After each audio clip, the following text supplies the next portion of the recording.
Welcome listeners to Lore Talk. This is going to be a slightly different episode, so I'm just going to introduce the concept. We've done 5 episodes of the podcast so far, and we wanted to have an opportunity to hear from fans of the show, and maybe to answer any questions that they had, to find out what they liked about the show, and if there's anything that we can do to make it better. So this is a bit of a different episode. It'll be a lot more talky. If you're in it just for the stories, then you might want to skip this one. Before you do go, we'll just go over what is happening with the rest of the series. There are 5 more episodes of Lore and Legend coming up. We'll be finishing in October. Series 2 is coming out next year. But between now and then, we have a guest episode from storyteller Tim Ralphs and our Halloween special in October, guest stories and interviews with Sarah Pearl and Simon Hayward in November, and then in December we've got an interview and story from Carmel Page and our Christmas special episodes. And in the new year we'll also have guest episodes from Sarah, from storyteller Graham Langley, and hopefully also from Daisy Black and perhaps a few other people as well. So plenty to look forward to. We will continue to feed your hunger for stories while we're producing the next series. Series 2 will be called The Gates of Dream and is all about the Greek gods and spirits of dream, and a cast of well-known and not so well-known characters and heroes from the ancient Greek world. So I hope that you're looking forward to that. I certainly am. We're also in the process of deciding what we're going to be working on for the 3rd series of Lore and Legend. And we want to bring you, the listeners, in on that as well. So what we're going to do is we're going to present some ideas, and then we will let you guys vote on which sounds the most appealing to you. So look out for that in December.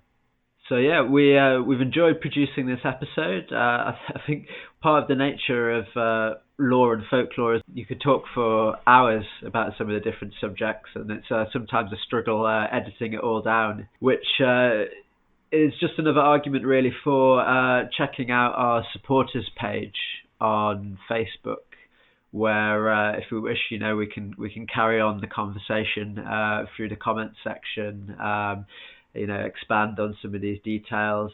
Maybe if you're looking, if we've mentioned something but you can't find that yourself and you'd like us to post the links for you, then go to our Facebook page, join the supporters group, and join the conversation. We'd love to see you guys there.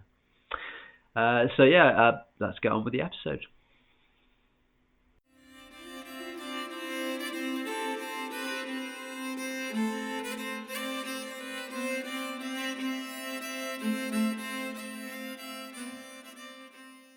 Okay, well, welcome to our first ever episode of Lore Talk, where we're going to be sort of having a discussion about where the podcast has gone so far and what people's reactions have been to it. Yeah. So I've been quite looking forward to this. Excellent. Yep. Good. Let's see what's come through. I've been really happy with how everything's kind of like kicked off. And just get a little bit of an idea of how the podcast has been doing. So since launching, we've had 110 people liking us on Facebook, 118 people following us. Very nice. Had about 510 plays of the podcast. Yeah. And we've got a thing that estimates our audience size, and that kind of seems to go up and down a little bit, but it's kind of like going up and down between 60 and 70 listeners. So that seems like that's pretty satisfying. If I can die happy. Yeah. Thanks to all of you guys for listening to the stuff that we've been doing. It's been really fun to make, and I've been really it's been really cool to hear people saying how much they've enjoyed it. So yeah, I think reception's been pretty good. All my family listen to it, which is a piece of loyalty that they owe me, really, for the years of servitude that I've lived in. No, sorry. My friends have been keen on it too. I'll read out a few comments and things. First of all, thanks to our first Patreon subscriber, is Paul Jackson, who I believe is associated with the Society for Storytelling, moderates a Facebook group. So that's really welcome. That'll really help us out. And our first subscriber on YouTube was Istabrak. Istabrak teaches me painting, which is one of the many things that I do in my portfolio of work and artistic endeavours. So let's start there. Istabrak left a comment on our first episode, The Rhymer's Tale. She said, I like the reintroduction of elfdom as carnivorous, dangerous or antagonist. I hope we see more of that. I also love the discussion after, because it helps when I feel like I've missed a lot of the deeper context instead of ignorantly floating in the foam of entertainment. Thank you. Thank you for educating and entertaining us. I definitely prefer this to more bare readings. Oh, that's very nice. Thank you, Istabrak. Yeah, I like the balance between the discussion and the story, because we are lore and legend. I like the process of researching and translating as well sometimes, the kind of the folklore into a dramatic context. Yes, well that's one of the things that came up in a discussion with people that I know, is the balance between story and discussion, because I think, and I can sort of understand in some ways when if people are specifically looking for a story, then they may feel like a large chunk of what they're listening to isn't exactly what they came for. But there are two things with that. The first thing is that it is good to establish the context. It does allow you to feel like you've got sort of a sort of broader involvement with the story. But also, you can be turned off at that point. If you know that all that's coming is discussion. I've had several people say that they really enjoy having both. That does seem to be fairly popular. And another comment that I've heard is that because we record the discussion as very free-flowing, sometimes perhaps we forget that we know more than the audience does. And so an example is that I think in the Dark Tower episode, I kept referring to the lines spoken in King Lear, and it was only later in the discussion that I expanded on that a bit, and even then possibly didn't give exactly where it was in the play. And the friend was saying that she was a little bit lost with that. A possible way to get around that is to sort of do something similar to what we do in our blog posts, like a short prepared piece, kind of covering those details, delivering those, and then going into the free-form discussion. I think that would be a nice way to kind of handle that. One thing that I would say is that we recorded a lot of the discussions before I actually wrote the blog posts for the website. And inevitably I followed loads of links and discovered lots of extra stuff, which I really wish I'd been able to talk about. For those of you who haven't been to the website and read the blogs, there are some really interesting tidbits and information in there that I think you find really interesting as well. But obviously we don't want you to miss out if you're just listening to the podcast. So yes, in future maybe endeavour to do a bit more of that research and writing beforehand so that we're more prepared for the discussion segments. But they also do deal with slightly different things. You know, the blog posts give you a lot of the folklore background and the sources and things, whereas in the discussion we like to talk as well about the story itself and why we did our version in that particular way. While it's good to be able to talk about the sources. I think our discussion would become quite formulaic if we every time asked each other where this came from. Yes, and avoid also just reading Wikipedia pages.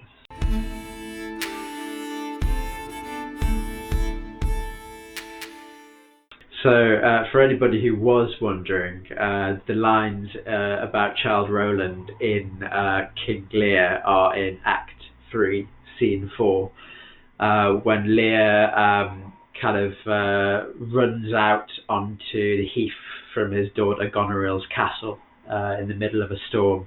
And he's sort of in the process of going crazy because his livelihood and his identity as being the ruler or former ruler is being stripped away by his ungrateful daughters, and he meets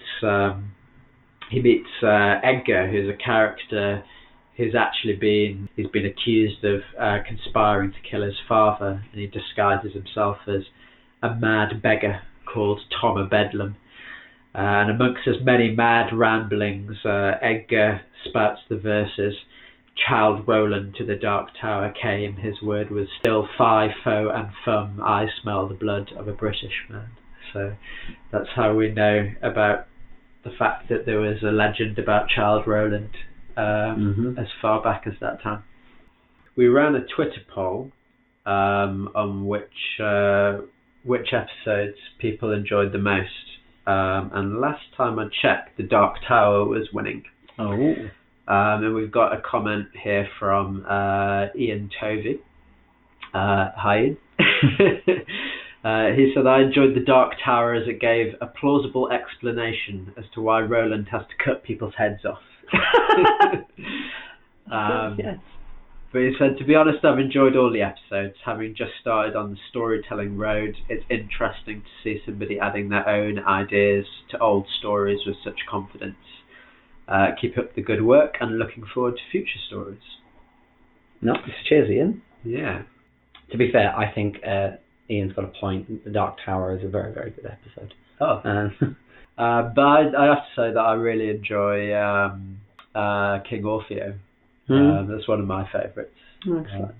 The Dark Tower and cutting people's heads off. You know, there are clues that he's entered Elfland because the horses have got sort of strange flesh and their eyes are glowing and all this kind of thing. But it is again one of those things that just kind of happens and is unremarked on. The part in it where he goes to the horse herd, the cow herd, and the hen wife. In the Jacobs version, it's just the three. But if you actually go back to the earlier version, the Jameson, he goes to the horse herd, the cow herd, sheep herd, the goat herd, the swine herd, and then the hen wife. Make sure none of them are left alive. And I thought it was just hilarious that he seems to have sort of devastated the rural economy, like the surrounding area of wherever he's adventuring. Or the other way of seeing it is he set all of those animals free. Possibly. It's hard not to see kind of like a class connotation as well. You know, you've got this kind of aristocrat riding around on his horse, beheading the local rural population. I think it would be better in some ways if they weren't just all so polite and lovely to him. Yeah, that's why it's so twisted, isn't it? It's like, I mean, obviously that maybe is kind of the point, you know, Elfland is trying to sucker you in. But he's like, how do I get where I'm going? You know, I need to defeat the lord of this land. And they're like, oh yeah, absolutely, I'll help you. So I did also try to slightly work in kind of something about that class connotation as once the brother's gone, there's kind of like a wildness grows into their land, and that the folk become unruly. The wildness of fairyland is infiltrating into the country, and so there's kind of like an aristocratic fear of the people suggested or worked in there. What you might call a natural antagonism. I think the one of the things I like about the Dark Tower is the way that it paints a very kind of compelling world. I do very much feel like I'm wandering around the stones trying to find the way in. Possibly the verses help with that. They root you in the world itself. And I'm glad as well, Ian, that what we're doing is kind of inspiring you in your own journey with storytelling. I think that's really cool. Yeah. Definitely something that we wanted to do as well, helping people along in their own storytelling journey.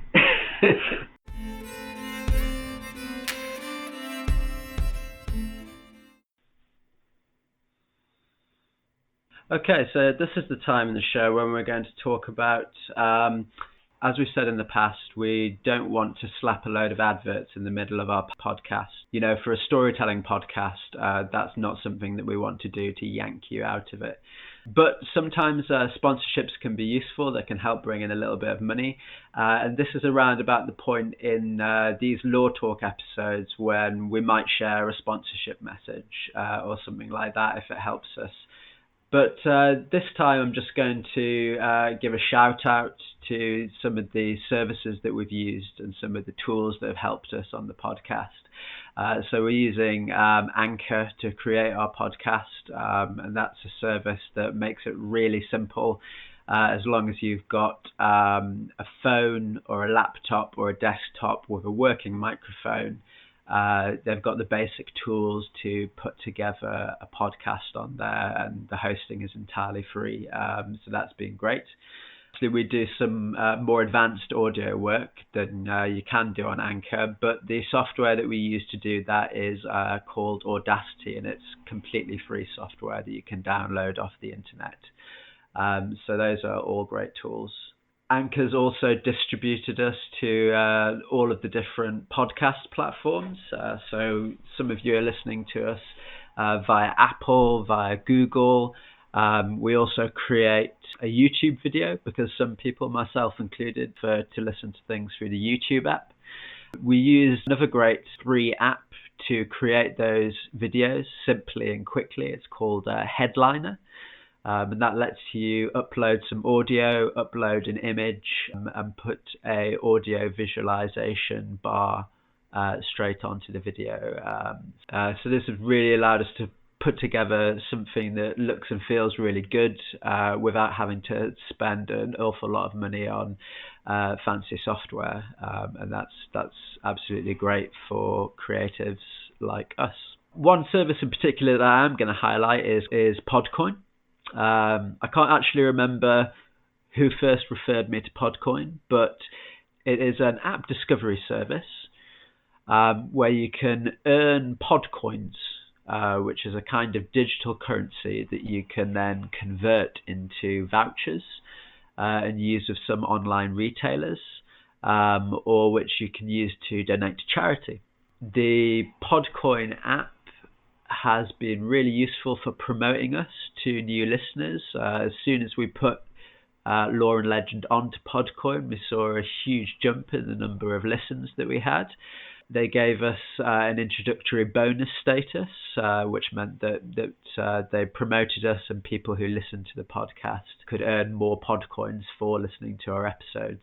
Definitely worth us bigging them up a bit, so worthwhile you checking it out. I've got at least one friend who listens to podcasts all the time, and she absolutely loved the idea of earning rewards for listening to podcasts, and she's well on her way to getting her first voucher out of it. Check that out if you're interested. It's an app that you can download on your phone. If you use the code LORELEGEND, one word, then you will get 300 Podcoins to start in your account rather than the 150 that you get without that code. So yeah, just check that out, and if you're a podcast enthusiast, then that's a great way to discover new things to listen to. Sound and audio is a hugely important part of the podcast, and I was blown away really by sort of the quality of some of the resources that are available out there on the internet for free. We're completely indebted to the great community of people on freesound.org who provide a wealth of absolutely brilliant audio files and resources that we've mixed up and used to create the fantastic backgrounds that you can hear in our episode. Another massive thank you to Robert Bentel and Ellie Burton, who composed, performed and contributed music for our series. Robert is responsible for our theme tune and for many of the musical transitions that you hear in the show. He played those on the Scandinavian nickel harper, which was completely perfect for us. Ellie contributed some brilliant sounds for The Curse of Pantanas, including the haunting music of the faery spiral dancers. So yeah, thank you again for that, guys.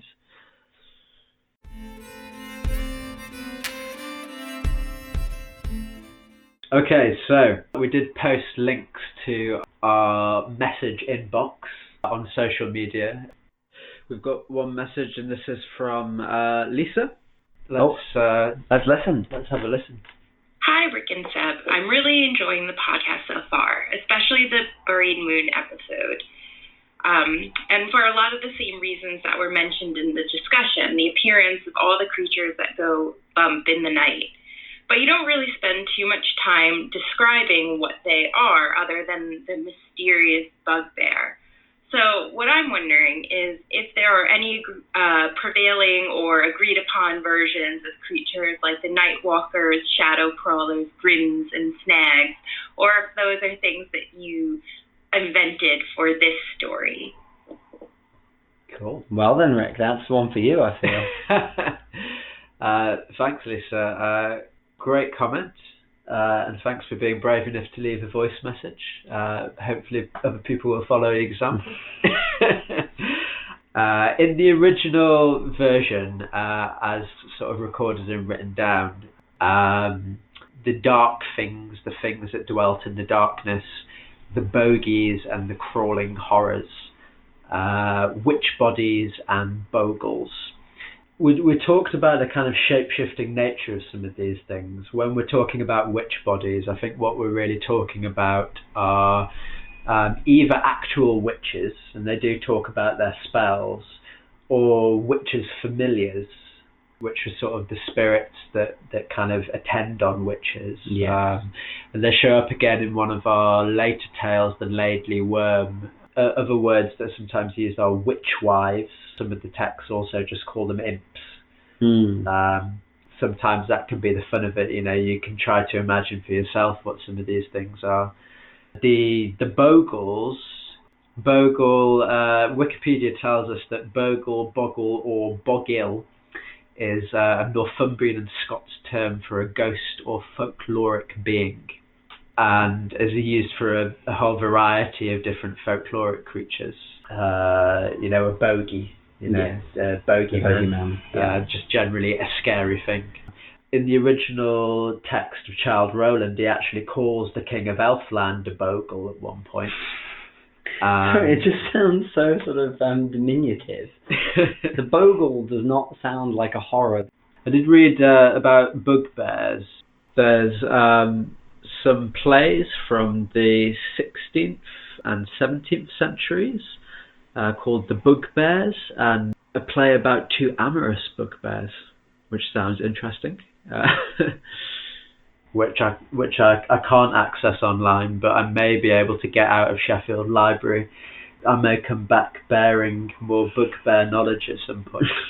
The black snag that catches the moon is... There are various tales about trees that move, sometimes associated with witches. So I haven't heard of a black snag in another context, but there are definitely stories about sinister trees that you need to keep an eye on. So everything else, any of the other words that we use have been added by me. So night crawlers and things like that, they're kind of just general descriptions of things that go bump in the night. I like using the word grims based on sort of the Grimm's fairy tales, and there's a whole TV series that calls them grims as well. But there is a folkloric creature called the Grim, as is there? What's it called? Harry Potter reminded us. It's really interesting to read kind of lists of these creatures, which some of them being well defined, some of them not being so well defined. There's one particularly notorious list from a 19th century publication called the Denham Tracts. I owe this one to Neil Phillip on Twitter. I was following Folklore Thursday. The list goes ghosts, boggles, bloody bones, spirits, demons, ignis fatui, brownies, bugbears, black dogs, spectres, shellycoats, scarecrows, witches, wizards, bar guests, Robin Goodfellows, hags, night bats, scrags, breaknecks, phantasms, hobgoblins, hobhoulards, boggy bows, dobbies, hobthrusts, fetches, kelpies, warlocks, mock beggars, mum pokers, Jemmy Berties, urchins, satyrs, pans, fauns, sirens, tritons, centaurs, calcars, nymphs, imps, incubuses, spawns, men in the oak, hellwains, fire drakes, kittercan sticks, tom tumblers, melch dicks, lars, kitty witches, hobby lanterns, Dick a Tuesdays, elf fires, gill burnt tails, knockers, elves, rawheads, meg in the wads, old shocks, oofs, padfoots, pixies, pictrees, giants, dwarfs, tom pokers, tutgots, snapdragons, sprats, spunks, tantarabombs, swaiths, tints, Todd Lowrys, Jack in the wads, mormos, changelings, redcaps, hounds, colt pixies, tom thumbs, black bugs, boggarts, scarbugs, shagfoals, hodgepodges, tom thrushes, bugs, bullbeggars, bygorns, bowls, caddies, bowmen, brags, wraiths, waffs, flay boggarts, fiends, gallytrots, imps, Gitrishes, who knows, patches, gringes, boguests, bonelesses, pegpowlers, pucks, fays, kidnappers. Are they really fairies? Very bad people. Galley beggars, hudskins, knickers, madcaps, trolls, robinettes, friars' lanterns, silkies, cold lads, death hearses, goblins, hob headlesses, bugaboos, cows, nickies, knacks, waiths, miffies, buckies, goals, sylphs, guests, swards, fraids, freights, gig collins, pygmies, nixies, Jenny Burnt-tails, dudmen, hellhounds, doppelgangers, bogglebows, bogies, redmen, portunes, grants, hobbits, well, there we go. hobgoblins, brown men, cowies, dunnies, wirricows, allholds, mannikins, follets, corrids, lubbikins, cluricorns, kobolds, leprechauns, caws, mares, corrids, puckles, corrigans, sylvans, succubuses, black men, shadows, banshees, lion hanshees, and clabbernappers. So yeah, that was quite an impressive list. Yeah. So really, you were just scratching the surface with all the things that came out on Attack the Moon.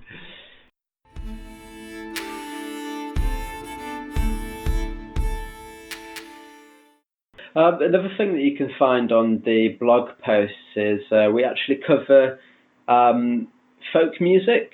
A lot of these tales have also been told in sort of folk ballad versions. So you can hear them being sung by lots of great folk musicians and singers. And they're absolutely fantastic. I posted some up on our social media. I actually create a lore and legend playlist that I'll update as we're going along, and I'll post the link to that when this episode goes out. It's another great way to experience these tales, and it was through listening to folk music that I fell in love with some of them. A version of Thomas the Rhymer from Andrew Calhoun, which I really enjoy. Sir Orfeo by Hayfield, a Sheffield-based artist, or at least she was. I think she still is. There's even a version of The Dark Tower, Jack Roland. And for episodes later in the series, there are some really fun versions of the Laidly Worm from Spriggan, and Lady Isabel, sung by Bellahead, which is one of my favourites. There are a few that there isn't any kind of folktale version of, but nevertheless found something interesting to add to the list. Something based on the English horn dance to evoke the faery spiral dances.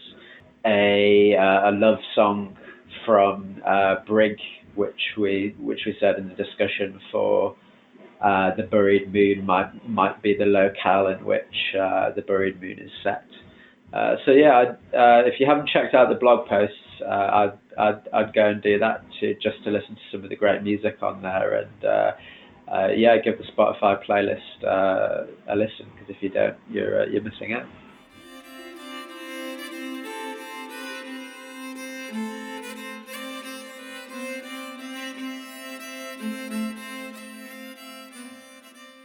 We also have a comment from Christopher on Instagram, who goes by Dunsany in Dreams. Now, for anybody who doesn't know, Lord Dunsany was a fantasy literature writer. His writings were at one time quite famous, and they inspired Tolkien. Wait, the King of Elfland's daughter? Yes.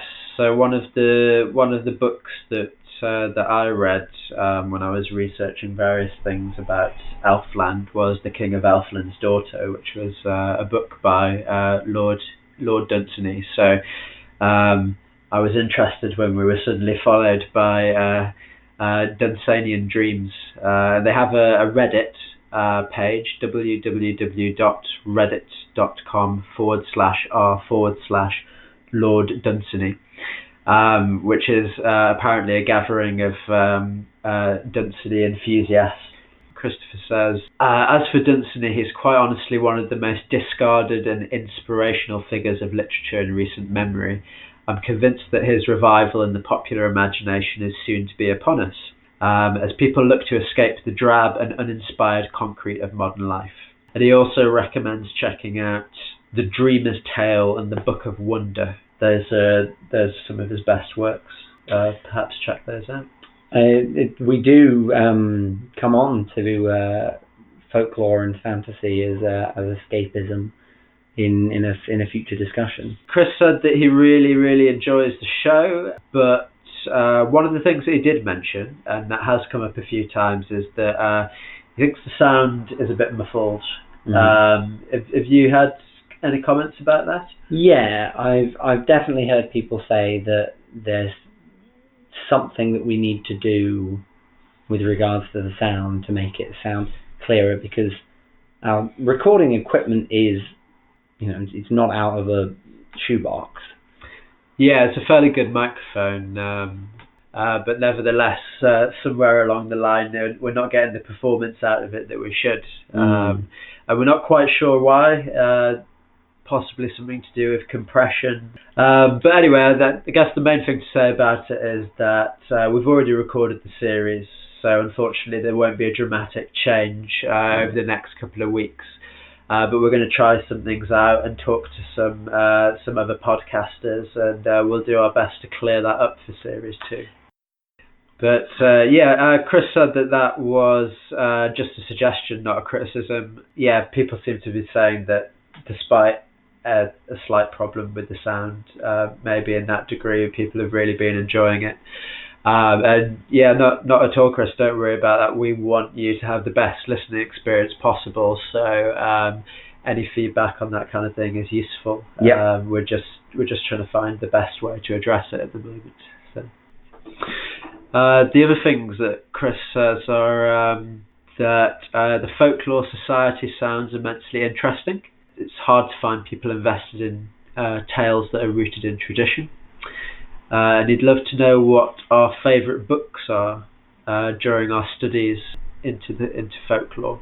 And he's sure that he and others would benefit from purchasing books of the greatest collected tales. I think an interview with somebody from the Folklore Society and the Storytelling Society really interesting. So I've been thinking about getting in touch with both of those. I've been to one of the Folklore Society's legendary weekends, which legendary weekend. Yeah, they happen on an annual basis, and there's a different folklore topic each year, and there's a whole load of different panels and sometimes performances as well. I was doing dream research at the time, and they had their conference on dreams in folklore, so of course I showed up. Yeah. So yeah, that would be great. That's definitely something that we'll look at doing for a future episode. I think it'd be a great idea to sort of talk more about and cover some of the collections of folk tales, kind of beyond Brothers Grimm and Hans Christian Andersen. Yeah. One of the things that I might think about for the Patreon reviews of books as well. One of the things that we're doing is at the moment we're working on series 2, and we are recording our creative process, recording the discussions that we have as we sort of write the episodes, both on composition and performance. Yeah. Some of the things that we might think about developing in future for Patrons. Although that's a whole world in itself to go into. It is, yes. And we're by no means the most expert at it either. With something like this, it's always great to be a gateway, but by all means, check out things like the Society for Storytelling. There are lots of storytellers who run courses and workshops, so if you're interested in that kind of thing, always start local, because you might be surprised by what you find. Yeah. You might even end up on a podcast with your tutor. Who knows? Because we sort of dived straight into it, like a lot more of our research has been via Wikipedia than I would have liked for the first series. Although it's really important to point out as well, actually, that a lot of the great folktale collections, because they're out of copyright, are available online. The book, so the website that you showed me things from a reasonable amount, is called Sacred Texts. It is, yes. Sacred Texts has a huge collection of lore and mythic literature. Another thing to look for is Andrew Lang's faery books. That's a huge collection of folklore literature. The Curse of Pantanus is drawn from a book called the Welsh Fairy Book, which I found on Sacred Texts.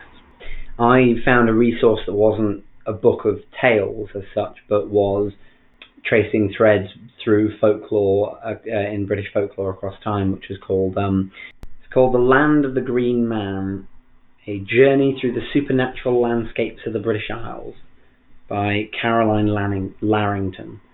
Devotes almost no time at all to the Green Man, and it contains a lot of pointers as to it gives you a starting point. It'll sort of give in very broad brush strokes the story, but it was a very useful resource. It's where I found Cherry of Zena. Yes, more scholarship-based research for Series 2, I think, because we've just set out on it, and it's because it's based on dreams, which is what I did my doctoral dissertation on. I think you came to our first planning session for that, and I dropped like a huge pile of books into your lap there. I was like, read those. Yep. If you've got time. Yeah, I mean, I now know much more than I ever did about the role of dreams in ancient Greece.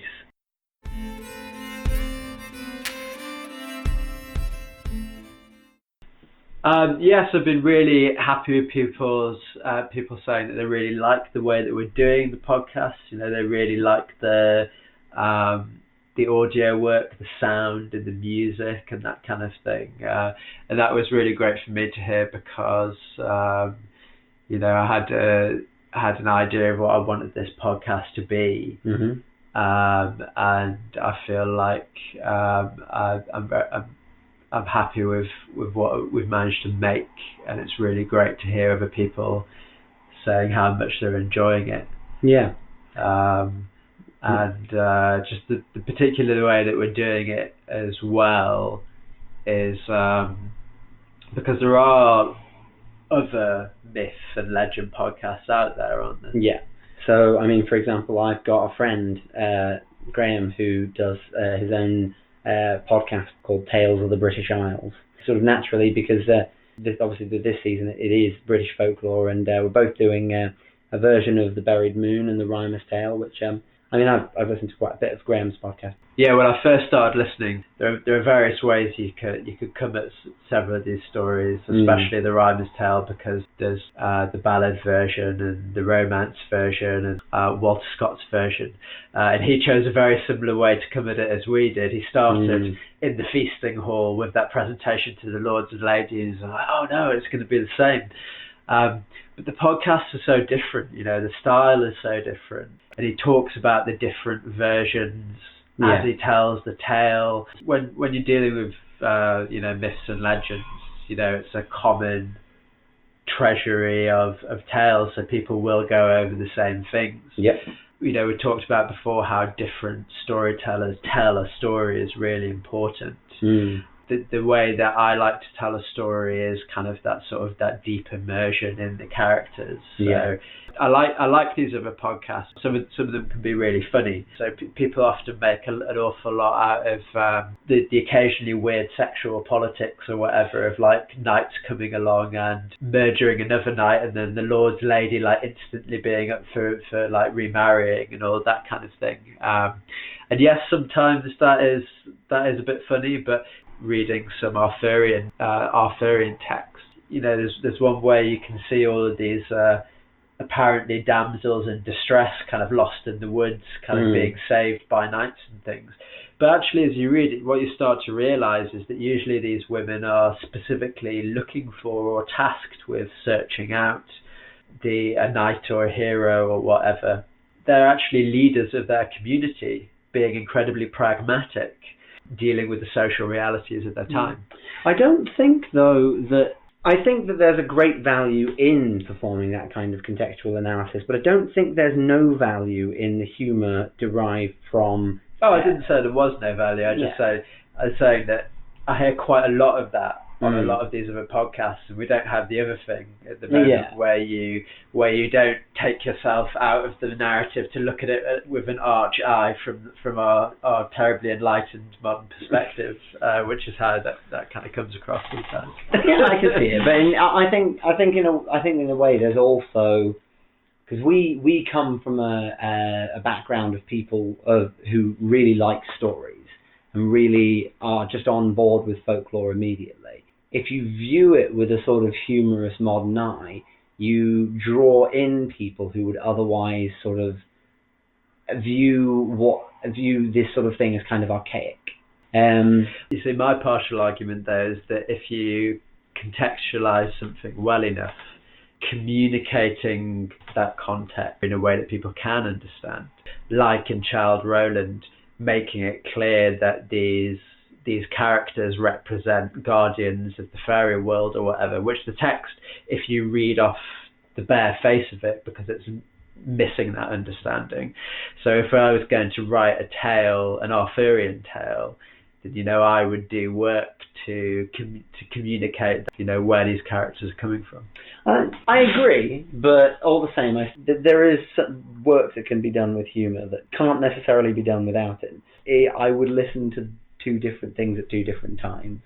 So we're the escapist version rather than the conversational version. Yeah.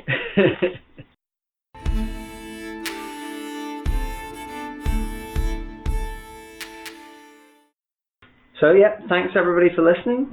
This is in our first law talk of several. We'll be doing, I think Rick mentioned 2 a season. And so there'll be one more law talk to recap the end of the series. Thanks very much for your comments and questions, guys. And remember that you can ask questions after any of our episodes. We've got a listener supporters group on Facebook. So if you want to join that, then that's a really great place to sort of ask questions and things. We'll be doing this probably about twice in each series. Yeah. We'll respond to questions in the future as well.